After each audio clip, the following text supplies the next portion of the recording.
على رسوله الكريم اما بعد فاعوذ بالله من الشيطان الرجيم بسم الله الرحمن الرحيم رب اشرح لي صدري ويسر لي امري واحلل عقدة من لساني يفقهوا قولي ظهر الفساد في البر والبحر بما كسبت ايدي الناس ليذيقهم بعد الذي عملوا لعلهم يرجعون۔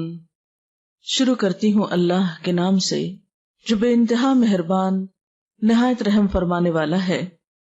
ارشاد باری تعالی ہے کہ ظاہر ہو گیا فساد خشکی اور سمندر میں لوگوں کے ہاتھوں کی کمائی کی وجہ سے، تاکہ وہ ان کو ان کے بعض اعمال کا مزہ چکھائے، شاید کہ وہ لوٹ آئیں، رجوع کر لیں۔ معزز خواتین، اس وقت جب ہم اپنے آس پاس کی دنیا پہ نظر دوڑاتے ہیں، خواہ ہم اپنے گھروں کو دیکھیں، خاندانوں کو دیکھیں، اپنے شہر کو دیکھیں یا اپنے ملک کو دیکھیں، یا مجموعی طور پر پوری دنیا کی صورتحال کو دیکھیں، تو یوں لگتا ہے جیسے چین رخصت ہو گیا ہو۔ دنیا دن بدن ایسے حالات سے دوچار ہوتی چلی جا رہی ہے کہ ہر شخص کا خوف بڑھتا جا رہا ہے، بے یقینی اور بے اعتمادی کے سائے پھیلتے چلے جا رہے ہیں، اور قرآن پاک کی یہ آیت بالکل سچی نظر آتی ہے کہ ظہر الفساد فی البر والبحر، ظاہر ہو گیا فساد خشکی پر بھی اور سمندر میں بھی، یعنی کوئی جگہ کوئی گوشہ دنیا کا ایسا نہیں رہا کہ جسے پرامن اور پرسکون جگہ کہا جا سکے۔ کچھ عرصہ پہلے تک جن علاقوں کو اور جن جگہوں کو امن کی جگہ کہا جاتا تھا، اور جہاں پر لوگ سمجھتے تھے کہ جا کر دنیاوی ترقی اور خوشحالی کے دروازے کھل جاتے ہیں، وہ جگہیں بھی اب محفوظ نہیں رہی، پرامن نہیں رہی۔ دنیا میں لوگ اس وقت جہاں بھی آباد ہیں، کسی نہ کسی طرح پریشانی کا شکار ہیں۔ ایسے میں ہم کیا کریں؟ ہماری ذمہ داری کیا ہے؟ ہم سکون اور امن کہاں تلاش کریں، کہاں پائیں؟ بنیادی طور پر تو ایک حدیث قدسی میں اللہ سبحانہ وتعالیٰ فرماتے ہیں کہ میں نے سکون کو جنت میں رکھ دیا، لوگ اسے دنیا میں تلاش کرتے ہیں، بھلا وہ کیسے پائیں گے؟ حقیقت یہ ہے، دنیا امتحان کی جگہ ہے، سکون کی جگہ نہیں ہے۔ یہاں پر ہر شخص ایک محدود وقت کے لیے آیا ہے، تھوڑے عرصے کے لیے آیا ہے، اور ہر ایک سے دیکھا یہ جا رہا ہے کہ وہ کرتا کیا ہے، اور بالآخر ہم میں سے ہر ایک کو اپنے اعمال کے ساتھ واپس پلٹنا ہے، اور پھر ایک دن آئے گا کہ ہم سب کو اپنے رب کے حضور حاضر ہونا ہے، اور جو کچھ ہم یہاں پر کر رہے ہیں اپنی انفرادی زندگی میں یا اجتماعی زندگی میں، اس کا حساب کتاب دینا ہے، اور اس کے بعد جو زندگی شروع ہوگی وہ اصل زندگی ہوگی۔ اس میں خوش قسمت ہیں وہ لوگ کہ جن کو اللہ تعالیٰ ایسی جگہ عطا کرے کہ جہاں نہ کوئی خوف ہوگا اور نہ غم، اور یہ اللہ کا وعدہ ہے کہ وہ اپنے دوستوں کو ایسی ہی جگہ عطا کرے گا، ان لوگوں کو جو اللہ کی رضا میں زندگی بسر کرتے ہیں۔ الا ان اولیاء اللہ لا خوف علیہم ولا هم یحزنون، سن لو اللہ کے دوستوں کو نہ کوئی خوف ہوگا اور نہ غم ہوگا۔ لیکن اس خوف اور غم سے نجات پانے کے لیے ضروری ہے کہ ہم اپنی اس زندگی کو اور اپنی اس دنیا کو بھی حد الوسع پر امن بنانے کی کوشش کریں۔ اپنے رویے، اپنے طریقے، اپنی سوچ کا انداز اور انسانوں کے ساتھ معاملات ایسے انداز میں ہوں کہ جس میں ایک دوسرے کے لیے تکلیف اور دکھ کا سبب نہ ہو۔ لیکن ہم دیکھتے ہیں کہ انفرادی سطح ہو یا اجتماعی سطح، دکھوں اور تکلیفوں میں اضافہ ہی ہوتا چلا جا رہا ہے، اور ہر شخص پریشان ہے کہ وہ کیا کرے۔ لیکن بات یہ ہے کہ کیا کسی بھی مسئلے کا حل محض پریشان ہونا ہوتا ہے؟ نہیں، کوئی بھی پریشانی پریشان ہونے سے حل نہیں ہوتی، کوئی بھی تکلیف صرف تکلیف کا ذکر کرنے سے دور نہیں ہو جاتی، جب تک کہ انسان اس کے لیے کوئی عملی قدم نہ اٹھائے۔ ایسے حالات میں انسان کس کی طرف رجوع کرے، کس سے پوچھے، کون اسے بتائے کہ وہ اس دنیا میں زیادہ بہتر طور پر کیسے زندگی بسر کر سکتا ہے؟ اگرچہ کلی سکون، مکمل خوشی اور مکمل اطمینان کہ جس میں کوئی خوف اور غم اور دکھ اور پریشانی ہو ہی نہ، وہ تو دنیا میں ممکن نہیں، لیکن پھر بھی انسان اپنے رویے اور اپنے اچھے طریقوں سے اور اللہ تعالیٰ کی اطاعت اور رضامندی میں زندگی گزار کر اس دنیا کو بھی کسی حد تک پرامن ضرور بنا سکتا ہے. یعنی ایسا نہیں کہ دنیا میں امن قائم نہیں ہو سکتا، ضرور ہو سکتا ہے، لیکن اس کے لیے ہر شخص کو انفرادی طور پر کوشش کرنا ہوگی، کیونکہ کوئی بھی معاشرہ افراد سے مل کر بنتا ہے. ہر شخص صرف ایک نہیں ہوتا، ایک ایک فرد مل کر پوری قوم بن جاتا ہے. ایسے قطرے قطرے سے مل کر بنتا ہے سمندر، اسی طرح باقی تمام چیزوں میں بھی یہی اصول ہے. اس لیے اگر ہم سب اپنے اپنے طور پر یہ سوچیں کہ میں کیا کر سکتا ہوں، تو اس سے انشاءاللہ تعالی اجتماعی طور پر کچھ نہ کچھ فرق ضرور آئے گا. آپ دیکھیں کہ جب موسم بدلتا ہے، مثلا گرمی یا سردی میں بدلتا ہے، تو اس کی ابتدا تھوڑی تھوڑی تبدیلی سے ہوتی ہے. ایسا نہیں ہوتا کہ شدید گرمی میں شدید سردی آ جائے. ایک موسم سے دوسرے موسم تک آنے میں وقت لگتا ہے، ہلکی ہلکی تبدیلیاں ہوتے. مثلا جب سردیوں سے گرمیاں آتی ہیں تو عموماً دن گرم ہونے لگتے ہیں، راتیں ٹھنڈی ہوتی ہیں، پھر آہستہ آہستہ وہ گرمی پھیلتی چلی جاتی ہے، حتیٰ کہ گرمی کی شدت کا ایک وقت ایسا آتا ہے کہ راتیں بھی ٹھنڈی نہیں رہتی. لیکن اس کے بعد پھر ایک وقت آتا ہے کہ موسم تبدیل ہونا شروع ہوتا ہے. تو یہ فطرت کا جو اصول ہے یہ زندگی کے تمام چیزوں میں ہے. مثلا ایک پودا چھوٹا سا شروع ہوتا ہے، بڑھتے بڑھتے پھیلتے پھیلتے ایک پورا درخت بن جاتا ہے. پھر وہ خود درخت ہی نہیں رہتا بلکہ سایہ بھی دیتا ہے، اور بعض اوقات اگر پھلدار ہو تو پھل بھی دیتا ہے، اور پھر مدتوں دیتا چلا جاتا ہے. لیکن یہ سب کچھ ایک دن میں نہیں ہوتا. ہاں یہ ضرور ہوتا ہے کہ پہلے دن ہر پودا ایک بیج ہی ہوتا ہے اور ایک چھوٹی معمولی سی چیز ہی ہوتا ہے. بہرحال اگر ہم سب مل جل کر کوشش کریں تو ایسا نہیں کہ یہ بات ناممکنات میں سے ہو کہ ہمارے خاندانوں میں، ہمارے گھرانوں میں، ہمارے رشتہ داروں کے اندر اور ہماری دنیا کے اندر امن اور سکون نہ ہو سکے. لیکن اس کے لیے ہمیں رجوع کرنا ہوگا اسی ہستی کی طرف جس نے ہمیں بنایا، جس کی طرف سے ہم آئے اور جس کی طرف ہمیں لوٹ کر جانا ہے. تو آئیے دیکھتے ہیں کہ وہ اس بارے میں کیا فرماتا ہے کہ ہمیں کیا کرنا چاہیے. سب سے پہلی بات تو یہ یاد رکھیں کہ اس دنیا میں جو بھی مشکلات آتی ہیں، مصائب یا پریشانیاں آتی ہیں، یا چھوٹی یا بڑی کوئی تکلیف یا آفت آتی ہے، یہ اللہ تعالیٰ کی طرف سے ایک وارننگ ہوتی ہے. یہ بندے کو خبردار کرتی ہے، بندے کو جگاتی ہے، احساس دلاتی ہے، اس کو اس بات کا احساس دلاتی ہے کہ دیکھو کہیں تم غلطی پر تو نہیں. اسی کے بارے میں ہم دیکھتے ہیں کہ قرآن پاک میں اللہ تعالیٰ فرماتے ہیں وَلَنُذِيقَنَّهُم مِّنَ الْعَذَابِ الْأَدْنَىٰ دُونَ الْعَذَابِ الْأَكْبَرِ لَعَلَّهُمْ يَرْجِعُونَ، کہ اس بڑے عذاب سے پہلے ہم اسی دنیا میں کسی نہ کسی چھوٹے عذاب کا مزہ انہیں چکھاتے رہیں گے، شاید کہ یہ رجوع کر لیں. یعنی دنیا میں انسان کو چھوٹی چھوٹی تکلیفیں جو آتی ہیں وہ کس لیے آتی ہیں کہ انسان اپنی غلطی کا اعتراف کرے، اس پر معافی مانگے اور اپنی غلطی کا ازالہ کرتے ہوئے پھر اصل کی طرف لوٹے. مثلا آپ نے دیکھا ہوگا کہ اگر عام حالات میں ہمیں اپنی غلطی کا احساس نہ ہو، لیکن جو ہی کوئی تکلیف آتی ہے، کوئی چوٹ لگتی ہے، کوئی پریشانی ہوتی ہے، تو فوراً پہلا خیال یہ آتا ہے کہیں مجھ سے کوئی ایسا گناہ تو نہیں ہو گیا، کہیں مجھ سے کوئی کوتاہی تو نہیں ہوگی. اور یہ خیال ہر دل میں آتا ہے، ہر اس دل میں جو زندہ ہو، ہر اس انسان کے اندر یہ سوچ ایک دفعہ ضرور آتی ہے کہ میں نے کچھ کیا تو نہیں ایسا کہ میرا رب مجھ سے ناراض ہو گیا ہو. اگرچہ انسان پر تکلیفیں اور آزمائشیں امتحان کے طور پر بھی آتی ہیں، ضروری نہیں ہوتا کہ ہر وقت انسان گناہگار ہی ہو تو اس کے اوپر پکڑ آئے، لیکن پھر بھی عموماً یہی ہوتا ہے کہ اللہ تعالیٰ بندہ مومن کے ساتھ ایک احسان فرماتا ہے کہ اس کو اس کی غلطیوں کا احساس دلاتا رہتا ہے. عام طور پر آنے والی تکلیف اور انسان کی غلطی میں کوئی نہ کوئی مماثلت ہوتی ہے. مماثلت کا مطلب یہ کہ کوئی ریزمبلنس ہوتی ہے. عموماً ہم نے کسی کے ساتھ کچھ ایسا کیا ہوتا ہے تو اللہ تعالیٰ کسی بندے سے وہی چیز ہمارے لیے کروا دیتا ہے. بعض اوقات ہم نے اگر کسی کا حق مارا ہے تو کوئی دوسرا ہمارا حق مار جاتا ہے. جب وہ ہمارا حق مارتا ہے تو پھر ہم اس وقت ضرور سوچتے ہیں کہ کبھی میں نے تو نہیں کسی کے ساتھ ایسا کیا.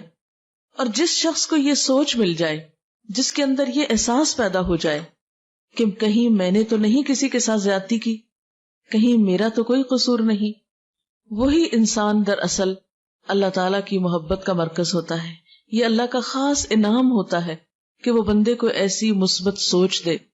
کیوں؟ اس لیے کہ ایک حدیث میں آتا ہے جس بندے سے اللہ تعالیٰ کو محبت ہوتی ہے وہ اس کو آزما لیتا ہے. پیغمبروں سے اللہ تعالیٰ سب سے بڑھ کر محبت کرتا ہے، ان پر آزمائشیں بھی سب سے زیادہ آتی ہیں. اور صحابہ کرام میں ہم دیکھتے ہیں کہ جب دنوں تک ان پر کوئی پریشانی نہیں آتی تھی تو اس پر پریشان ہو اٹھتے تھے کہ کہیں ایسا تو نہیں کہ اللہ تعالیٰ ہمیں بھول گئے ہیں. اس کا یہ مطلب نہیں کہ انسان کو دکھ تکلیف مانگنی چاہیے یا پریشانی مانگنی چاہیے، نہیں. عافیت کی دعا کہ یا اللہ ہر تکلیف سے محفوظ رکھ، یہ اللہ تعالیٰ کی پسندیدہ ترین دعاؤں میں سے ہے.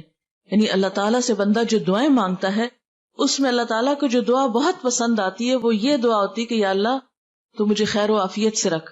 عافیت مانگنا اللہ تعالیٰ کو بہت پسند ہے. لیکن عافیت کی دعا، خیر خیریت کی دعا مانگنے کے باوجود اگر کوئی دکھ یا غم یا پریشانی آ جاتی ہے یا کوئی تکلیف پہنچ جاتی ہے تو پھر ایسے موقع پر انسان کو اللہ تعالیٰ کے بارے میں برا نہیں سوچنا چاہیے، ناراض نہیں ہونا چاہیے، دل میں برا گمان نہیں لانا چاہیے.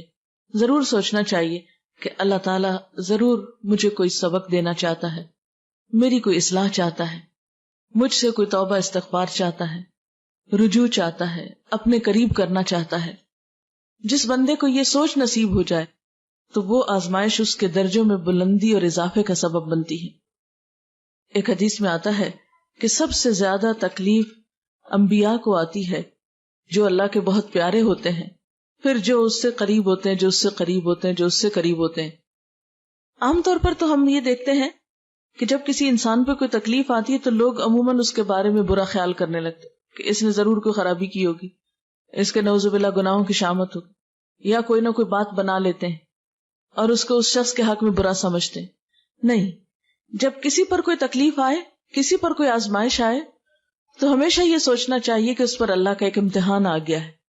لیکن اگر اپنے پہ کوئی تکلیف آئے تو اپنے بارے میں یہ ضرور سوچنا چاہیے کہ کہیں مجھ سے کوئی غلطی تو نہیں ہوئی، کہیں میرے سے کوئی کوتاہی تو نہیں ہو گئی کہ جو اللہ تعالیٰ کو پسند نہیں آئی اور اب اللہ تعالیٰ مجھے یاد دلانا چاہتا ہے. اور واقعی ایسا ہوتا ہے کہ بعض اوقات ہمیں ایک بات بھولی بھی ہوتی ہے، ہم نے اللہ تعالیٰ سے عہد کیا ہوتا ہے یا کسی بندے سے کوئی وعدہ کر رکھا ہوتا ہے یا اور اسی طرح کا ہم نے کوئی گناہ یا قصور کیا ہوتا ہے اور پھر اس پہ توبہ کرنی بھی یاد نہیں رہتی، یا یہ کہ خوب اپنے آپ کو تعویلیں دے دیتے ہیں کہ نہیں ہمارا تو قصور ہی کوئی نہیں. اور جب چوٹ لگتی ہے، تکلیف پہنچتی ہے تو پھر انسان کو واقعی کھل کھل کے یاد آنے لگتا ہے کہ ہاں میں نے بھی تو فلاں کے ساتھ ایسا ہی کیا تھا. مثلاً اگر ہمیں کوئی تکلیف کسی بندے کی طرف سے آئی ہو، یا یہ کہ میں نے کسی کا مذاق اڑایا تھا یا کسی کو تانا دیا تھا یا کسی کے بارے میں برا سوچا تھا، تو اللہ تعالیٰ نے مجھے وہ میرے سامنے لا کر دکھایا. کیونکہ ایک حدیث میں آتا ہے کہ جب کسی بندے پہ کوئی تکلیف آتی ہے اور کوئی شخص اس پہ ہنستا ہے یا خوش ہوتا ہے، جس کو شماتت الاعداء بھی کہا جاتا ہے کہ دشمنوں کا خوش ہونا، کیونکہ ہوتا ہے انسانوں کے درمیان باہم جیلسیز ہوتی ہیں، سب لوگوں کو دوسروں کی نعمتیں اور بھلائیاں اچھی نہیں لگتی. ایسے میں جب کسی پہ تکلیف آتی ہے تو بعض اوقات تو بڑی ہمدردی آتی، لیکن بعض لوگ ایسے بھی ہوتے ہیں کہ جنہیں کسی کی تکلیف دے کر خوشی ہوتی، وہ دل میں خوش ہوتے ہیں، چلو اچھا ہے، مزہ چکھے، اس کو بھی پتہ چلے. یعنی اس طرح کی بھی شیطان نیگیٹو خیالات انسان کے دل میں بری باتیں ڈالتا ہے. اب ایسے وسوسے آنے پر انسان کو توبہ استغفار کرنی چاہیے کہ یا اللہ میں کسی کی تکلیف پہ نہ ہنسوں، میں کسی کے نقصان پر نہ ہنسوں، میں کسی کے دکھ پر خوش نہ ہوں. کیوں؟ اس لیے کہ جب کوئی شخص کسی کے دکھ پر خوش ہوتا ہے تو اللہ تعالیٰ اس کو اسی میں مبتلا کر دیتا ہے اور اس شخص کو پھر اس سے نکال لیتا ہے. اسی لیے ہمیں نبی صلی اللہ علیہ وسلم نے وہ دعا سکھائی ہے، جب کسی مصیبت زدہ کو دیکھو تو دعا پڑھو، الحمدللہ الذی عافانی ممن ابتلاہ بہ، کہ اللہ کا لاکھ شکر ہے، سب تعریف اور شکر اس ذات کے لیے ہے جس نے مجھے عافیت میں رکھا، مجھے بچا کے رکھا، مجھے محفوظ رکھا اس مصیبت سے جس میں اس نے دوسرے کو مبتلا کیا. کیونکہ اللہ تعالیٰ کیا چاہتا ہے کہ اگر کسی ایک بندے پہ تکلیف آئے تو باقی بندے اس سے ہمدردی کریں، اس کا دکھ بانٹیں، اس کے کام آئیں، اس کو اچھا مشورہ دیں، اس کی اس تکلیف کو دور کرنے کی کوشش کریں. کیونکہ جب کوئی شخص کسی بندے سے تکلیف دور کرتا ہے تو اللہ تعالیٰ کا وعدہ ہے کہ اللہ تعالیٰ بھی اس بندے سے دنیا اور آخرت کی تکلیف دور کرے گا. یعنی اگر کوئی بندہ کسی کے کام آتا ہے تو اللہ تعالیٰ اس کے کام آئے گا. ایک اور حدیث میں آتا ہے کہ اللہ تعالیٰ اس بندے کی مدد میں رہتا ہے جب تک کہ وہ بندہ کسی بندے کی مدد کرتا رہتا ہے. آپ نے دیکھا ہوگا کہ چھوٹے بچے بعض اوقات گرتے ہیں یا انہیں کچھ چوٹ لگتی ہے تو سب ہنسنا شروع کر دیتے ہیں. یہ ہنسنے کا موقع نہیں ہوتا. ایسے میں بعض اوقات بے اختیار ہنسی آ بھی جاتی ہے. یعنی وہ کوئی ایسے اینگل پہ گرتا ہے یا کوئی ایسے شکل ہو جاتی ہے اس کی کہ انسان ایک دم اپنے ہنسی پہ کنٹرول نہیں کر سکتا, لیکن فوراً ہی توبہ استغفار کرنی چاہیے. ہنسنے کا موقع نہیں ہوتا. مثلا کوئی چھلکے سے پھسل گیا, کسی کی ہڈی ٹوٹ گئی. اب دیکھیں لوگ جو اپریل فول مناتے ہیں اس میں بھی کیا کرتے ہیں, دوسروں کو پریشان کر کے, دوسروں کو تکلیف دے کے خود ہنس رہے ہوتے ہیں. تو یہ ہمارے معاشرے کی ایک ٹریجڈی ہے, دوسروں کے دکھ پہ ہنسنا, دوسروں کی مصیبت پہ خوش ہونا, کبھی ظاہری اور کبھی دل میں. لیکن جو بندہ اس عادت بد کا شکار ہو اسے یاد رکھنا چاہیے کہ جب تک وہ خود اس مصیبت میں مبتلا نہ ہوگا وہ دنیا سے نہیں جائے گا, کیونکہ یہ اللہ کا وعدہ ہے کہ دوسروں کی مصیبت پہ ہنسنے والے کو موت سے پہلے اس مصیبت میں مبتلا کروں گا. اس لیے کسی کی بیماری اور دکھ دیکھیں یا کوئی چھوٹی بڑی مصیبت, چھوٹی سے چھوٹی تکلیف میں بھی کسی کو دیکھیں, فوراً یہ دعا پڑھیں, کیونکہ حدیث میں آتا ہے کہ جو شخص مصیبت زدہ کو دیکھ کر یہ دعا پڑھتا ہے اللہ تعالیٰ اسے اس مصیبت سے بچا لیتا ہے. کوئی بیماری ہو, کوئی غم ہو, دکھ ہو, تو اس کے ساتھ اظہار ہمدردی بھی کرے اور اس کے ساتھ ساتھ یہ ہے کہ اپنے لیے دعا بھی مانگ لے. بہرحال دنیا کے جتنے بھی دکھ ہوتے ہیں, چاہے وہ جسمانی تکلیفیں ہوں, چاہے وہ اولاد کی تکلیف ہو, چاہے وہ مالی پریشانی ہو, چاہے وہ کوئی اور دکھ ہو جس کا کوئی نام نہ ہو لیکن وہ انسان کو کھائے جا رہا ہو, یہ ساری چیزیں, حتیٰ کہ ایک کانٹا بھی جو مومن کو چبھتا ہے وہ بھی اس کے گناہوں کا کفارہ بن جاتا ہے. اس لیے ہمیشہ یہ سوچنا چاہیے کہ کہیں کوئی اللہ تعالیٰ کی ناراضگی کی بات تو نہیں ہو گئی, اور دکھ اور غم کے پہنچنے پر فوراً اللہ کی طرف رجوع کرنا چاہیے. قرآن پاک میں اللہ تعالیٰ فرماتے ہیں وَلَنَبْلُوَنَّكُمْ بِشَيْءٍ مِّنَ الْخَوْفِ وَالْجُوعِ وَنَقْصٍ مِّنَ الْأَمْوَالِ وَالْأَنفُسِ وَالثَّمَرَاتِ وَبَشِّرِ الصَّابِرِينَ الَّذِينَ إِذَا أَصَابَتْهُمْ مُصِيبَةٌ قَالُوا إِنَّا لِلَّهِ وَإِنَّا إِلَيْهِ رَاجِعُونَ. ہم ضرور آزمائیں گے تم کو ساتھ کسی بھی چیز کے خوف میں سے, جانوں اور مالوں کے نقصان میں سے اور پھلوں کے نقصان میں سے, اور خوشخبری دے دو صبر کرنے والوں کو کہ جب انہیں کوئی مصیبت پہنچتی ہے تو فوراً کہتے ہیں ہم اللہ کے لیے ہیں اور اسی کی طرف لوٹ کے جانے والے. یعنی ہم بھی اللہ کی طرف سے آئے ہیں, اسی نے ہمیں یہاں رہنے کا موقع دیا اور واپسی بھی اسی کی طرف. فرمایا اولئک علیہم صلوات من ربہم ورحمہ, ایسے ہی لوگوں پر رب کی طرف سے نوازشیں ہوں گی اور اللہ کی رحمت بھی ایسے لوگوں پر آئے گی. اس لیے فوراً اللہ سے رجوع کی دعا کرنی چاہیے. ایک صحابی آپ صلی اللہ علیہ وسلم کے پاس تھے کہ آپ کا چراغ بجھ گیا, یعنی جیسے لائٹ چلی جاتی ہے, تو اس موقع پر آپ نے انا للہ پڑھا. اس نے کہا کہ کیا چراغ کے بجھنے پہ بھی انا للہ پڑھا جاتا ہے؟ تو آپ نے فرمایا کیا یہ مصیبت نہیں ہے؟ یعنی لائٹ کا جانا بھی تو ایک مصیبت ہوتی. ایسے موقع پر بھی انسان فوراً اللہ کو یاد کرے, چھوٹی تکلیف ہو یا بڑی تکلیف ہو, جسمانی ہو یا روحانی ہو, مالی ہو یا بدنی ہو, کچھ بھی ہو. کسی انسان نے کوئی تانا دے دیا, کوئی بےزتی کر دی, کوئی کچھ کر دیا, اس موقع پر بھی فوراً اللہ کی طرف رجوع کرنا چاہیے. قرآن پاک میں اللہ تعالیٰ فرماتے ہیں وَأَنِيبُوا إِلَىٰ رَبِّكُمْ وَأَسْلِمُوا لَهُ مِن قَبْلِ أَن يَأْتِيَكُمُ الْعَذَابُ ثُمَّ لَا تُنصَرُونَ, اور پلٹ آؤ اپنے رب کی طرف اور مطیع بن جاؤ, یعنی اطاعت کرنے لگو اس کی, اس سے پہلے کہ تم پہ عذاب آ جائے اور پھر کہیں سے تمہیں مدد نہ مل سکے. یعنی اس سے پہلے کہ بڑی مصیبت میں پھنسو اپنے رب کی طرف پلٹ آؤ, لوٹ آؤ, معافی مانگ لو, اسے راضی کر لو, کیونکہ ویسے بھی جانا تو اس کی طرف ہے نا. خدا نہ خواستہ اس سے بڑی کوئی پریشانی آ گئی کہ جس میں زندگی سے بھی ہاتھ دھونا پڑ گیا, اللہ نہ کرے, تو پھر کیا ہوگا؟ پھر کیا منہ دکھائیں گے اس کو؟ پھر مرنے کے بعد تو کوئی اس کو راضی کر نہیں سکتا. یہی ایک چانس ہے, یہی ایک موقع ہے کہ اللہ تعالیٰ سے انسان گڑ گڑا کے دعائیں مانگے اور اس سے معافی مانگے اپنے سارے قصوروں کی کہ اللہ اگر یہ تکلیف تیری کسی ناراضگی کی وجہ سے آئی ہے تو میں اپنے سارے قصوروں کا اعتراف کرتا ہوں تاکہ تو مجھ سے راضی ہو جائے. اس لیے کہ اگر رب راضی تو ہر چیز انسان کے لیے آسان ہے, اور اگر وہ ناراض ہے تو دنیا کی ساری خوشیاں انسان کے لیے ہیج ہے. سب سے بڑا غم انسان کا یہ ہونا چاہیے کہ میرا رب مجھ سے راضی ہو جائے. پھر اسی طرح آپ دیکھیں کہ بعض تکلیفیں تو ذاتی ہوتی ہیں لیکن بعض تکلیفیں قومی اور اجتماعی ہوتی ہیں. آج کے دنیا میں اس وقت ہم دیکھتے ہیں کہ امت مسلمہ پہ ایک بہت سخت وقت ہے. ہماری آزادیاں خطرے میں ہیں, ہماری جان و مال خطرے میں ہے ایک طرح سے, اور اتنے انپریڈکٹیبل حالات ہیں کہ کسی چیز کو آپ پریڈکٹ نہیں کر سکتے کہ یہ ہوگا یا وہ ہوگا, کچھ نہیں پتا کیا ہوگا. جو بھی ظلم و ستم دنیا میں ہوتا ہے ہم یہ نہیں کہہ سکتے کہ یہ تو اس پر ہوا اور ہمیں کچھ نہیں ہو سکتا. ہمارا یہ رویہ نہیں ہونا چاہیے. ہمیں فوراً سوچنا چاہیے کہ ایسا ان کے ساتھ کیوں ہوا, کیا وجہ تھی, یہ حالات وہاں کیوں پیش آئے, اور خدا نہ خواستہ کہیں ایسا تو نہیں کہ ہم بھی کسی ایسے ہی رستے پہ چلے جا رہے ہوں, کہیں ایسا تو نہیں کہ ہم بھی اللہ تعالیٰ کی ناراضگی کے کام کر رہے ہوں ایک قومی حیثیت میں.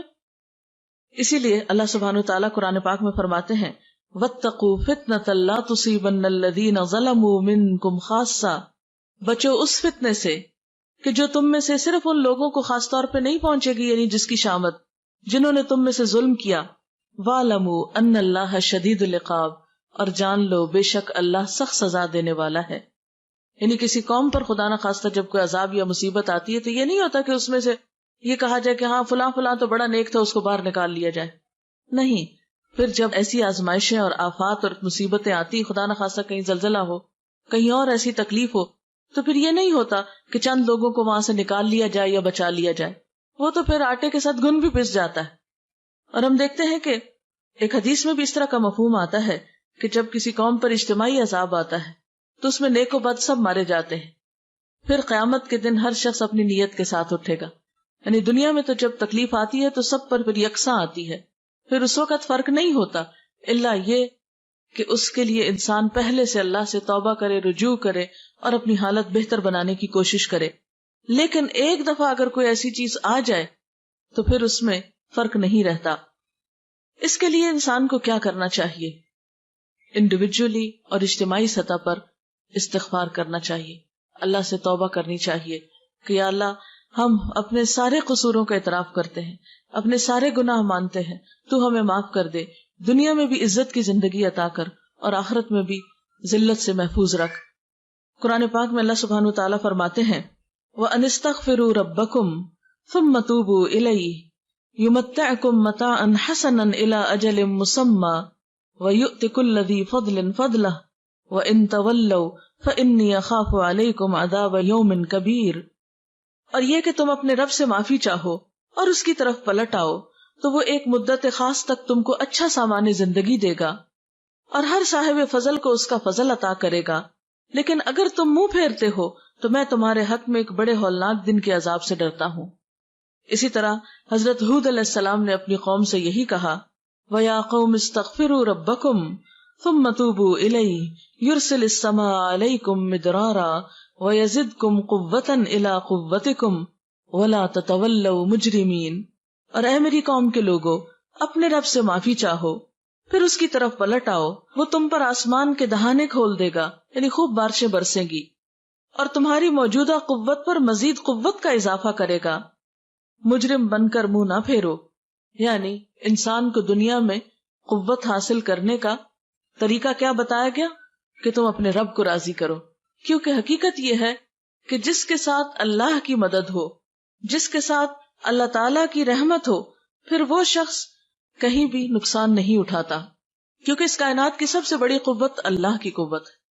اور جس نے اپنے رب کو راضی کر لیا اس نے سب سے مضبوط سہارے کو تھام لیا, وہ اللہ کی حفاظت میں آ گیا, اور جو اللہ کی حفاظت میں آ جائے اسے کوئی بھی پھر نقصان نہیں دے سکتا. اور اللہ کی حفاظت میں آنے کے لیے کیا نسخہ ہے؟ استغفار کا نسخہ ہے. اور قرآن پاک میں الگ الگ کے علاوہ سب کو مل کر بھی استغفار کرنے کے لیے کہا گیا ہے. ارشاد باری تعالیٰ ہے وَتُوبُوا إِلَى اللَّهِ جَمِيعًا أَيُّهَا الْمُؤْمِنُونَ لَعَلَّكُمْ تُفْلِحُونَ. اور توبہ کرو اللہ کی طرف سارے مل کر, اکٹھے ہو کر, جمیعاً, أَيُّهَا الْمُؤْمِنُونَ, اے مومنو, لَعَلَّكُمْ تُفْلِحُونَ, تاکہ تم کامیاب ہو جاؤ.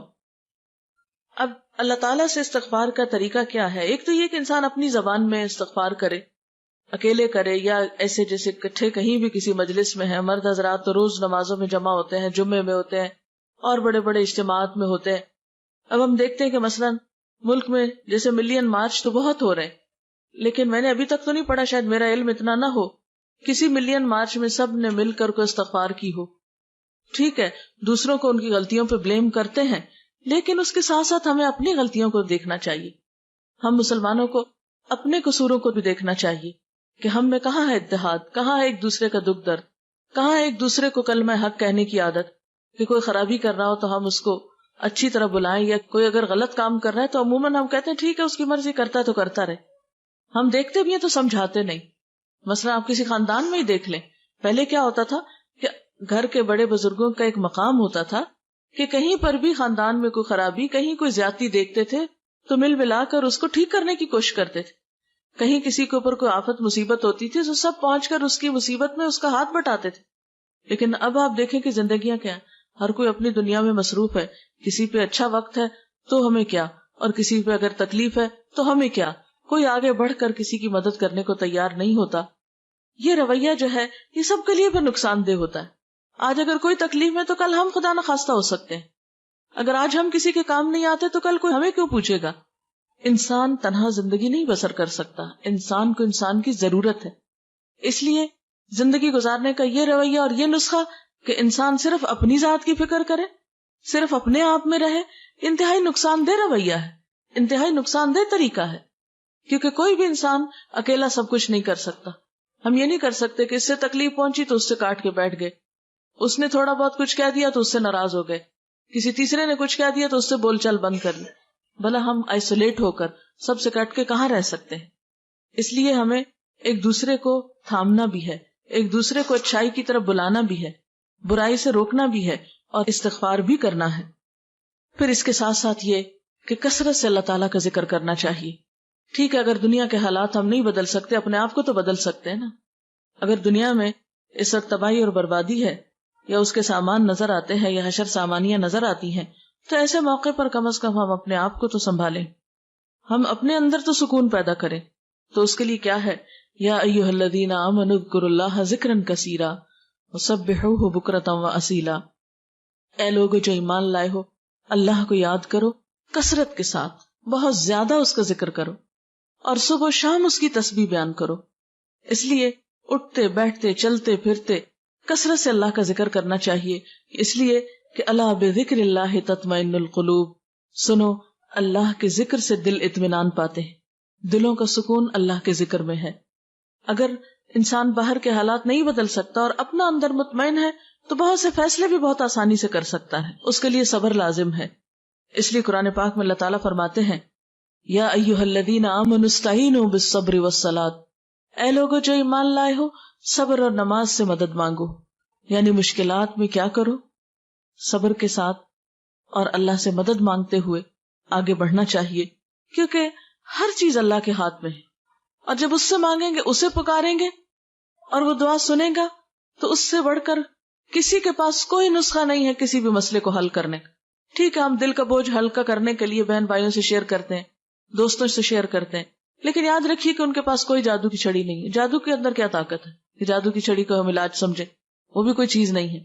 تو اصل مدد جو ہے وہ اللہ کی طرف سے آتی ہے، اور اس کے لیے انسان کو پھر نفل حاجت پڑھ کر اللہ تعالیٰ کی طرف رجوع کرنا چاہیے. اور پھر خاص طور پر یہ دعا پڑھنی چاہیے، ربنا افرغ علینا صبرا وثبت اقدامنا وانصرنا علی القوم الکافرین. اے ہمارے رب، ہم پر صبر ڈال دے اور ہمارے قدم جما دے، اور کافر قوم پر ہمیں مدد عطا فرما. فتنوں اور مصیبتوں اور آفتوں سے بچنے کے لیے خاص طور پر اللہ تعالیٰ سے دعا کرنی چاہیے کہ اللہ تعالیٰ ہمیں محفوظ رکھے.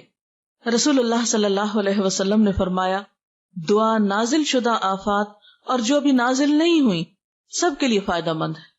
یعنی دعا کا کرنا جو ہے وہ بہت فائدہ مند ہے. ان مصیبتوں کے لیے بھی فائدہ مند ہے جو آ چکی ہوں، اور ان مصیبتوں میں بھی دعا فائدہ دیتی ہے جو ابھی نہ آئی ہوں. اس لیے اللہ کے بندو خوب دعا کرو.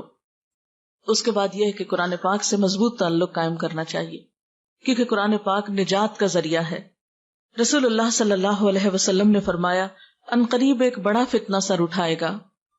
صحابی نے عرض کیا، اس فتنے میں ذریعہ نجات کیا ہوگا؟ یعنی فتنہ تو ہوگا، مصیبت تو ہوگی، پھر ہم کیسے بچیں گے اس سے؟ فرمایا، اللہ کی کتاب. یعنی قرآن حکیم ایک ایسا نسخہ ہے کہ جس کے ذریعے انسان فتنوں سے محفوظ رہ سکتا ہے. اس کتاب میں تم سے پہلے گزرے ہوئے لوگوں کے حالات ہیں، تم سے بعد ہونے والی باتوں کی خبر ہے، تمہارے آپس کے معاملات کا فیصلہ ہے. جو کوئی اسے چھوڑ کر کسی اور بات کو اپنی ہدایت کا ذریعہ بنائے گا اللہ اسے گمراہ کر دے گا. اللہ کی مضبوط رسی یہی ہے، یہی حکمتوں سے بھری ہوئی یاد دہانی ہے، یہی بالکل سیدھی راہ ہے. جس نے اس کے ساتھ بات کی سچ کہا، جس نے اس پہ عمل کیا اجر پائے گا، اور جس نے اس کی بنیاد پہ فیصلہ کیا اس نے انصاف کیا. اس لیے انفرادی زندگی ہو یا اجتماعی زندگی ہو یا قومی زندگی ہو، ان سب میں نجات کا ذریعہ صحیح اور درست فیصلے، بہترین رہنمائی اور اللہ کی مدد کا ذریعہ اللہ کی کتاب کو تھامنا ہے. اور حقیقت یہ کہ اللہ تعالیٰ نے یہ کتاب بھیجی ہماری رہنمائی کے لیے تھی کہ جب دنیا میں مشکلات ہوں، تکلیفیں اور پریشانیاں ہوں تو پھر ہم کیا کیا کریں. لیکن ہم زیادہ سے زیادہ اس سے کیا رہنمائی لیتے ہیں؟ اچھا کہ اس مشکل میں کیا وظیفہ پڑھ لیں. یہ کتاب وظیفوں کی کتاب نہیں ہے. ذالک الکتاب لا ریب فیہ ھدی للمتقین، یہ کتاب جس میں کوئی شک نہیں متقی لوگوں کی ہدایت کے لیے آئی ہے. یہ ہمیں بتاتی ہے کہ ہمارا معاملہ اپنی ذات کے ساتھ کیا ہونا چاہیے، رشتہ داروں کے ساتھ کیا ہونا چاہیے، اور باقی مسلمانوں کے ساتھ کیا ہونا چاہیے، اور پوری دنیا کے لوگوں کے ساتھ کیا ہونا چاہیے. زندہ رہنے کے بہترین اصول کیا ہیں، ہر معاملے میں یہ گائیڈ کرتی ہے. اللہ تعالیٰ فرماتے ہیں کہ لَقَدْ أَنزَلْنَا إِلَيْكُمْ كِتَابًا فِيهِ ذِكْرُكُمْ، ہم نے تمہاری طرف کتاب اتاری ہے جس میں تمہارا اپنا ذکر ہے، تمہاری ہی باتیں ہیں. تو جس چیز میں ہمارا ذکر ہے، ہماری باتیں، اور ہم ہی نہ پڑھے تو ہمیں کون پھر گائیڈ کر سکتا ہے، کون ہمیں رہنمائی دے سکتا ہے. اور اسی کے بارے میں اللہ سبحانہ وتعالیٰ نے ہمیں خاص ہدایت دی ہے، کتاب انزلناہ الیک مبارک لیدبروا آیاتہ ولیتذکر اولو الالباب، ایک کتاب جسے ہم نے اتارا ہے بہت برکت والی ہے تاکہ لوگ اس کی آیات میں غور و فکر کریں اور عقل والے اس سے نصیحت پکڑیں، یعنی اس کی روشنی میں زندگی بسر کر کے زندگی کی بہت سی مشکلات سے نپٹیں. پھر اس کے بعد یہ ہے کہ آپ صلی اللہ علیہ وسلم نے یہ بھی فرمایا، خیرکم من تعلم القرآن وعلمہ، تم میں بہترین ہے وہ لوگ جو قرآن سیکھیں اور سکھائیں. یعنی اگر آتا ہے تو دوسروں کو سکھائیں، اگر نہیں آتا تو سیکھنے کی کوشش کریں. اور چونکہ اس کتاب کو مبارک کتاب کہا گیا، برکتوں والی کتاب کہا گیا، اس لیے یہ ہو نہیں سکتا کہ جو شخص اس کے ساتھ تعلق رکھے پھر اس کی زندگی میں خیر و بھلائی نہ آئے.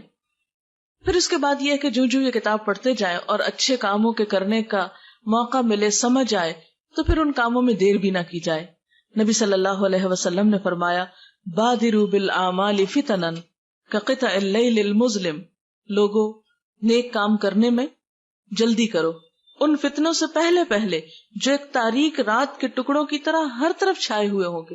یعنی اس سے پہلے کہ نیکی کی مہلت چلی جائے اور ایسی مصیبتیں اور آفات اور پریشانیاں اور فتنے آ جائیں کہ جو کالی رات سے بھی زیادہ سیاہ ہوں، کہ جن میں انسان کو پھر یہ سمجھ نہ آئے کہ وہ جائے کدھر. آج کل بھی جب میں اخبار پڑھتی ہوں یا میں دیکھتی ہوں ٹیلی ویژن پہ نیوز وغیرہ، تو میں جب عراقی لوگوں کا حال دیکھتی ہوں تو میں سوچتی ہوں یہ بھی ہماری طرح کے انسان ہیں. آج ہی میں شاید پڑھ رہی تھی کہ 3 ارب ڈالر کا بارود جو ہے وہ استعمال ہوا ہے.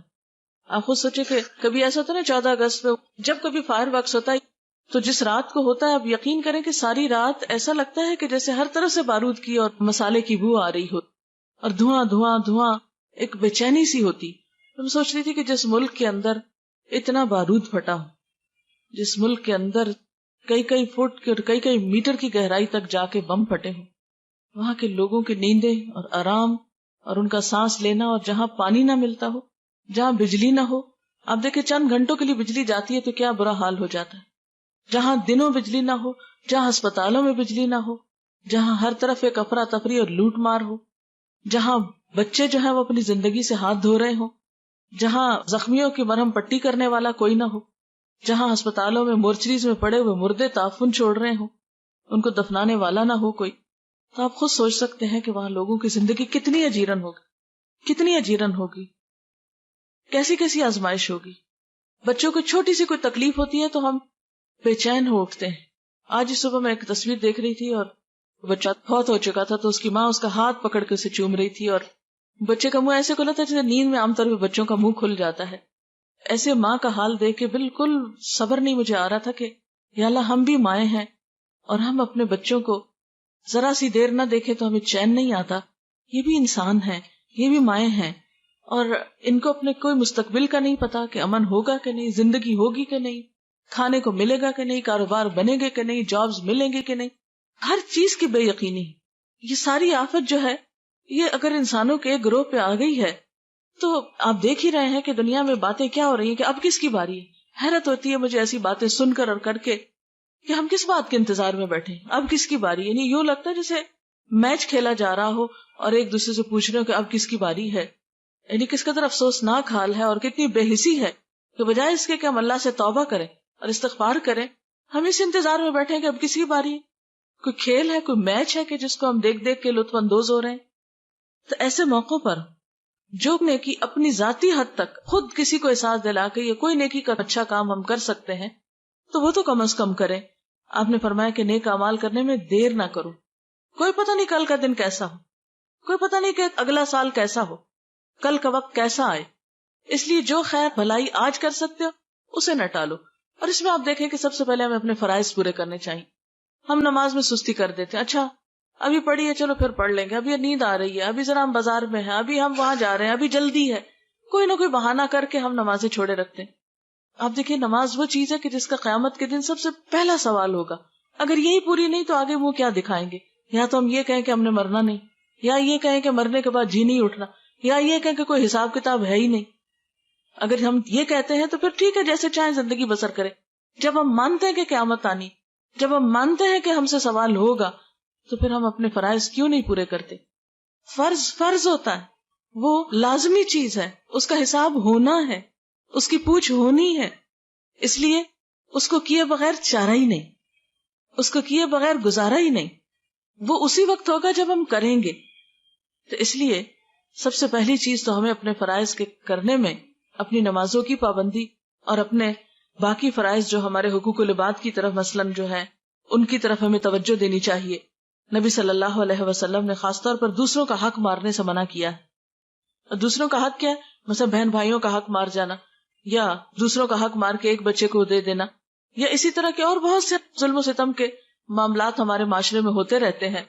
مثلا ہمارے یہاں لڑکیوں کو وراثت سے محروم کر دیا جاتا ہے، یا اسی طرح یہ ہے کہ جو رشتہ دار کمزور ہوتے ہیں یا یتیم بچے ہوتے ہیں، بعض اوقات ان کی پراپرٹی پہ، ان کے مال پہ، ان کی چیزوں پہ قبضہ کر لیا جاتا ہے. تو یہ ساری ظلم کی قسمیں ہیں. اور آپ کو یہ تو معلوم ہے کہ بندے جب تک حق معاف نہیں کریں گے اللہ تعالیٰ بھی معاف نہیں کریں گے. حقوق العباد کی ادائیگی جو ہے وہ بہت ضروری ہے. اس کے لیے آپ صلی اللہ علیہ وسلم نے فرمایا ظلم کرنے سے بچو، اس لیے کہ ظلم قیامت والے دن اندھیروں کا باعث ہوگا. یعنی کہ ظلم جو ہے وہ اندھیرے کی شکل میں انسان کے ساتھ ہوگا قیامت کے دن. اندھیرا کیسی چیز ہوتی ہے کہ آپ بیٹھے اور لائٹ چلی گئی تو ایک دم دل پھٹنے لگتا ہے کہ یہ کیا، یعنی ایک ناپسندیدہ چیز ہے. تو قیامت کا دن جو اتنا طویل دن ہوگا، وہاں اگر انسان اندھیروں میں ہو تو اس کے پاس کیا باقی رہا. پھر اسی طرح یہ ہے کہ صدقہ خیرات کا خصوصی اہتمام کرنا چاہیے. کسی بھی آفت، تکلیف، مصیبت پہ تھوڑا ہو یا زیادہ کچھ نہ کچھ صدقہ ضرور کرنا چاہیے. آپ صلی اللہ علیہ وسلم نے فرمایا صدقہ و خیرات میں جلدی کرو، اس لیے کہ بلا صدقے سے نہیں بڑھتی. یعنی جب انسان صدقہ کرتا ہے تو بلائیں جو ہیں وہ واپس پلٹ جاتی ہیں. ایک اور موقع پہ فرمایا صدقہ اللہ کے غضب کو ٹھنڈا کرتا ہے اور بری موت سے بچاتا ہے انسان کو. پھر اسی طرح یہ ہے کہ ہمیں صرف خود اچھے کام نہیں کرنے، دوسروں کو بھی بتانے ہیں. نیکی کا حکم دینا اور برائیوں سے روکنا. اللہ تعالیٰ فرماتے ہیں والعصر ان الانسان لفی خسر الا الذین آمنوا وعملوا الصالحات وتواصوا بالحق وتواصوا بالصبر. قسم ہے زمانے کی، بے شک انسان خسارے میں ہے سوائے ان لوگوں کے جو ایمان لائے، جنہوں نے نیک عمل کیے، ایک دوسرے کو حق بات کہی اور ایک دوسرے کو صبر کی تلقین کی. تو اس سے بھی کیا پتہ چلتا ہے کہ انسان نقصان سے بچ ہی نہیں سکتا جب تک کہ ذاتی زندگی میں اچھے کام یعنی ایمان اور عمل صالح کے ساتھ ساتھ ایک دوسرے کو حق بات نہ کہے. بعض اوقات ہم ایک بات اپنے دل میں محسوس کر رہے ہوتے ہیں کہ بات سچی یہ ہے اور حقیقت یہ ہے، لیکن ہم دوسرے کے لحاظ میں اس کو نہیں بتاتے کہ دوسرا مائنڈ کر جائے گا، دوسرے کو اچھا نہیں لگے گا. یہاں آپ دیکھ رہے ہیں کہ اللہ تعالیٰ قسم کھا کے فرما رہے ہیں، زمانے کی قسم ہے، انسان نقصان میں ہے جب تک کہ یہ چار کام نہ کرے. ایک دوسرے کو حق بات نہ کہے، ایک دوسرے کو سچی بات نہ بتائے، ایک دوسرے کی خیر خواہی نہ کرے، اور ایک دوسرے کو تکلیف اور دکھ اور مصیبت کے وقت تھامے نہیں، صبر کی تلقین نہ کرے.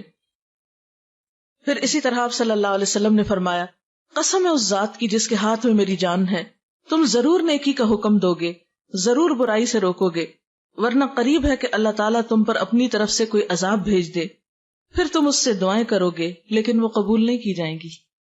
یعنی جب تک تم نیکی نہ پھیلاؤ، جب تک لوگوں کو برے کاموں سے نہ روکو، ظلم و زیادتی سے نہ روکو، تو پھر ایسا نہ ہو کہ تم پہ وہ وقت آ جائے کہ تمہاری دعائیں نہ قبول ہوں۔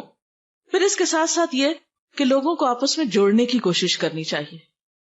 امت مسلمہ کا ہر دور میں بہت بڑا المیہ یہ رہا ہے کہ وہ آپس میں ایک دوسرے کے دشمن رہیں، ان کے دل پھٹے رہیں، اور شیطان کا یہ سب سے بڑا وار ہوتا ہے کہ ان کو آپس میں لڑاؤ۔ یعنی کتنے افسوس کی بات ہے کہ سب ایک رب کو مانے، ایک دین کو مانے، ایک کتاب کو مانے، ایک مقصد مانے زندگی کا، اور پھر آپس میں ایک دوسرے سے جڑ کے نہ رہیں۔ اور یاد رکھیں، ایک دوسرے سے صرف اس وقت جڑا جا سکتا ہے جب انسان دوسروں کی غلطیوں کو معاف کر دے، ان کی غلطیوں سے درگزر کرے، ان کی برائی کے جواب میں اچھائی کرے۔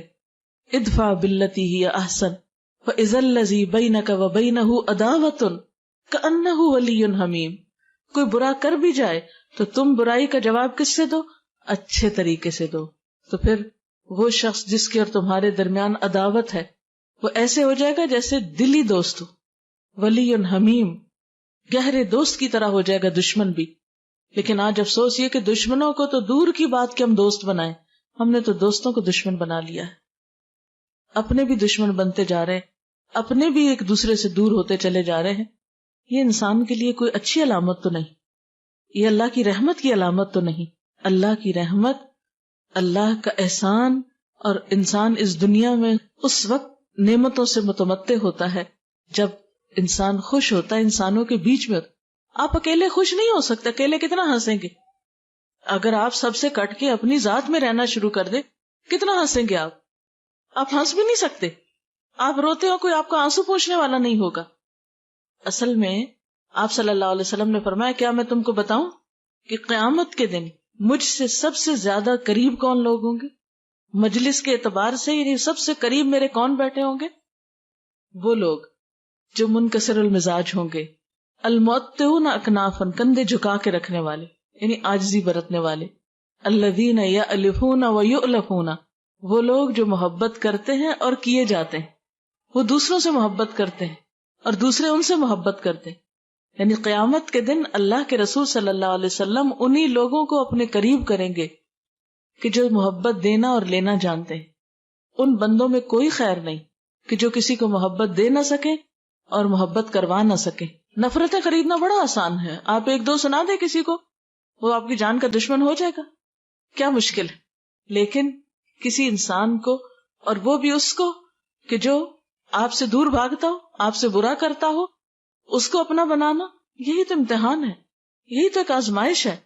اور جو شخص ان تکلیفوں پہ صبر کر سکتا ہے وہی ایک خوشحال زندگی بسر کر سکتا۔ خیر تنہا ہونے میں نہیں ہے، خیر مل جل کے رہنے میں ہے۔ جب خاندانوں کے اندر آپس میں محبتیں ہوتی تھی، آپس میں کھلے دل سے لوگ ایک دوسرے کو ملتے تھے تو اس کو انجوائے بھی کرتے تھے۔ جب سے ہم صرف اپنی ذات کے لیے بھلائی اور خیر اور صرف خود خوش ہونا چاہتے اور ہم سکڑتے چلے جا رہے تو اس میں حقیقی خوشیاں نہیں رہی۔ مثلا ایک بہو ہی آتی، پہلے تو سب سے شوہر کو اس کے ماں باپ سے کاٹتی ہے، پھر جب بچے پیدا ہوتے ہیں تو ان کو رشتہ داروں سے کاٹ دیتی ہے، اور صرف ایک یکرخا خاندان اپنے میکے کے ساتھ ہی جوڑ کے رکھنے کے ادھوری خوشیاں پاتی۔ لیکن وہ جو دونوں خاندانوں سے بنانا جانتی ہے وہ اصل خوشیاں پانا جانتی۔ لیکن یاد رکھیں کہ کچھ لوگ تو ہمیں محبت دیتے ہیں، کچھ کو ہمیں دینی پڑتی۔ یعنی اپنے ماں باپ تو ہمیں دیتے ہیں، جواب میں اگر ہم نے دے دی تو کیا دیا، لیکن سسرال والے دیتے نہیں، انہیں دینی پڑتی۔ تو جب آپ دے کے وہاں سے لیتے، ایک تو نا کہ آپ لے کر دیتے ہیں، اور ایک یہ کہ دے کر لیتے ہیں، تو ماں باپ سے لے کر جواب میں دیتے ہیں اور سسرال کو دے کر جواب میں لیتے ہیں۔ اور صرف ماں باپ اور سسرال ہی کا کمپیریزن نہیں، سارے انسانوں کی یہی دو قسمیں۔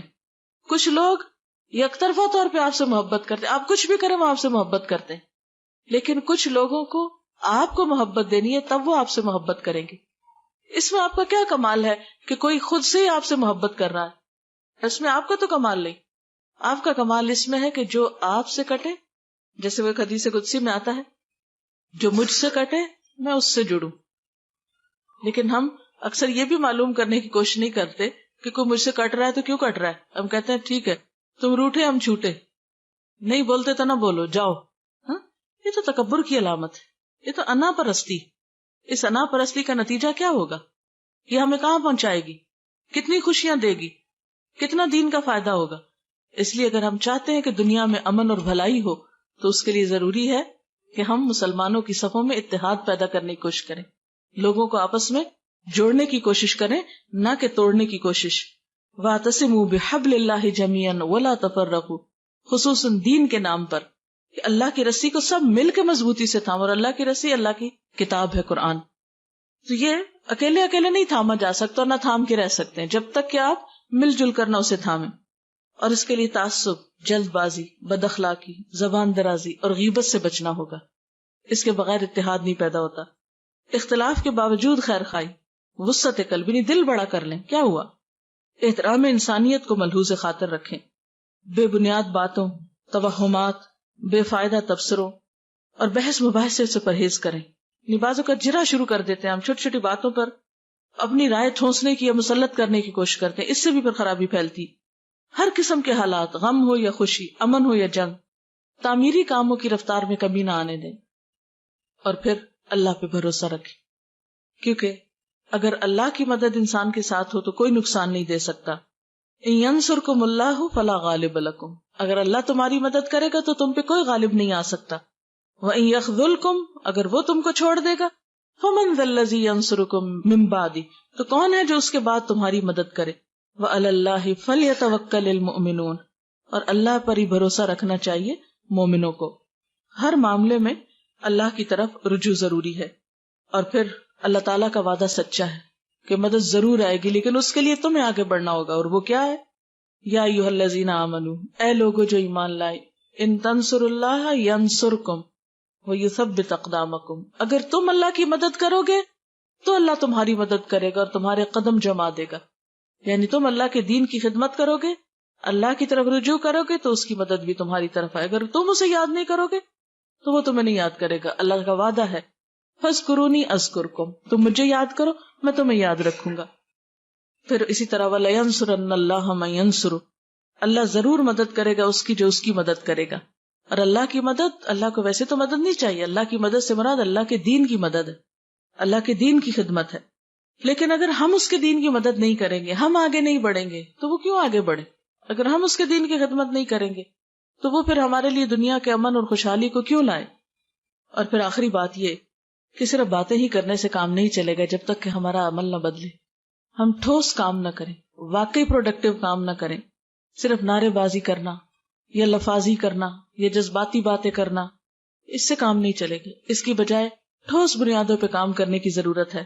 ہر شخص صرف ماتم کر کے یا ایک دوسرے کو برا بھلا کہہ کے یا صرف غم میں آنسو بہا کے یہ سمجھے کہ ہم کامیاب ہو جائیں گے انفرادی یا قومی سطح پر، تو یہ کافی نہیں. اس کے لیے ہمیں تعلیم اور تربیت اور ہر طرح کے ہنر اور ٹیکنالوجی میں آگے بڑھنا ہوگا. اور یہ کام صرف باتوں سے نہیں ہوتا، اس کے لیے لمبی محنت اور کوشش کی ضرورت ہوتی. جس طرح ایک شخص آپ دیکھیں کہ زندگی میں جب قابل بنتا ہے تو اس کو سال لگتے ہیں، تو جب ایک قوم ترقی کرتی ہے تو اس کو پھر اور بھی زیادہ وقت لگتا ہے.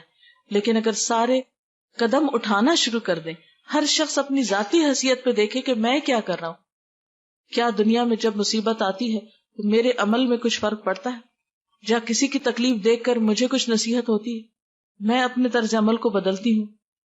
اور چند ایک سوال ہیں، ہم سب اپنے آپ سے پوچھیں کہ کیا میں اپنا وقت ضائع تو نہیں کرتی؟ کیا میں نے سستی، کاہلی اور غفلت چھوڑ دی ہے؟ کیا میرے تعمیری کاموں میں کچھ تیزی آئی ہے؟ یعنی میں اپنا وقت زیادہ اچھے پروڈکٹیو کاموں میں گزارتی ہوں؟ کیا میرے معمولات میں کچھ تبدیلی آئی ہے؟ کیا میں نے زندگی کو محض سیر و تفریح اور صرف شاپنگ اور صرف گپ شپ اور پارٹنگ، صرف یہی زندگی کو سمجھ رکھا ہے، یا کچھ تعمیری کام بھی میری زندگی میں ہیں؟ کیا میں نے اپنے اندر اخلاقی خوبیاں پیدا کی ہیں اور برائیوں سے بچنا شروع کیا ہے؟ کیا میں نے اللہ کے دین کی خدمت کے لیے کوئی قربانی کی ہے؟ اگر آج مجھے موت آ جائے تو میں اللہ کو جواب دینے کے لیے اپنے آپ کو کتنا تیار پاتی ہوں. میں سمجھتی ہوں کہ میرے پاس اتنے عمل ہیں کہ میں اسے راضی کر سکوں، اور اگر نہیں تو کوشش کیے بغیر خود بخود تو جمع نہیں ہوں گے. اگر میں نہیں بدلتی تو دنیا کیسے بدلے گی؟ دنیا کے حالات کیسے بدل سکتے ہیں؟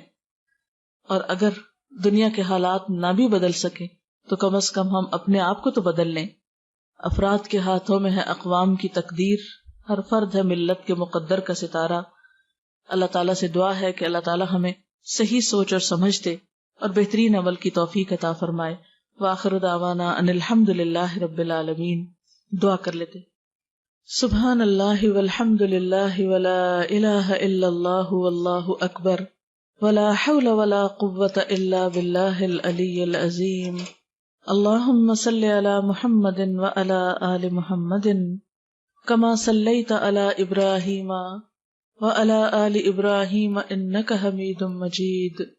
اللہم بارک علی محمد وعلی آل محمد کما بارکت علی ابراہیم وعلی آل ابراہیم انک حمید مجید. ربنا آتنا فی الدنیا حسنۃ وفی الآخرۃ حسنۃ وقنا عذاب النار.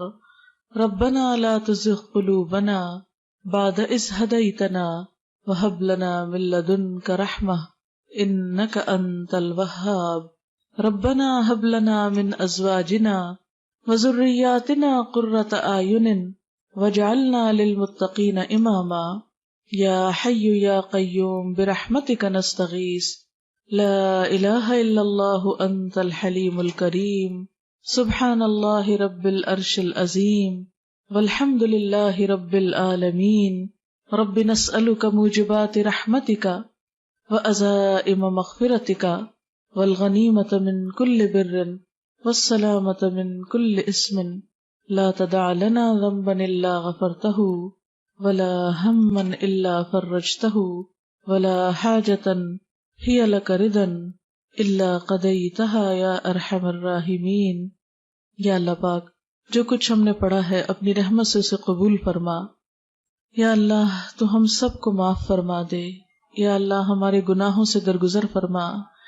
یا اللہ ہم اپنے سارے قصوروں کا اعتراف کرتے ہیں. یا اللہ تو ہماری اصلاح فرما دے. یا اللہ ہمیں ہمارے نفس کے شر سے بچا لے. یا رب العالمین ہماری عبادت میں لذت پیدا کر دے. ہمیں نماز کا شوق عطا کر دے. یا رب العالمین ہمیں نمازوں کو اچھی طرح پورا کرنے کی توفیق عطا فرما. یا اللہ تو ہمیں صدقہ خیرات کی توفیق عطا فرما. یا اللہ تو نیکیوں کا شوق عطا کر دے، برائیوں سے نفرت دے دے. یا اللہ تو ہمارے گناہوں کو معاف کر دے. یا اللہ تو ہمیں قرآن پاک کی محبت عطا کر دے. یا رب العالمین تو ہمیں جنت الفردوس میں جگہ عطا فرمانا. یا اللہ دوزخ کے عذاب سے بچانا، دنیا کی تمام آزمائشوں سے محفوظ رکھنا. یا اللہ تو پاکستان کی حفاظت فرما. یا اللہ پاکستان کی حفاظت فرما. یا اللہ مسلمانوں کے دلوں کو باہم جوڑ دے، ان نفرتوں کو ختم کر دے. یا رب العالمین تو ہمارے گھرانوں میں سکون پیدا کر دے. یا اللہ ہمارے بچوں کو ہدایت عطا فرما. یا اللہ ہم سب کے دکھ دور فرما، بیماریاں اور تکلیفیں دور فرما. یا اللہ ساری بھلائی تیرے ہاتھ میں ہے، سارا اختیار تیرے پاس ہے. یا اللہ تو ہمیں قرآن کی سچی محبت عطا کر دے. یا اللہ تو ہمارے لیے نیکیوں کے راستے کھول دے. یا رب العالمین جتنی بہنیں آئی ہیں ان سب کا آنا قبول فرما. یا اللہ سب کے بچوں کو ہدایت عطا فرما، دنیا اور آخرت کی کامیابی عطا فرما. ہم سب کے والدین پر اپنی رحمت فرما. یا اللہ تو ہماری کوتاہیوں سے درگزر فرما.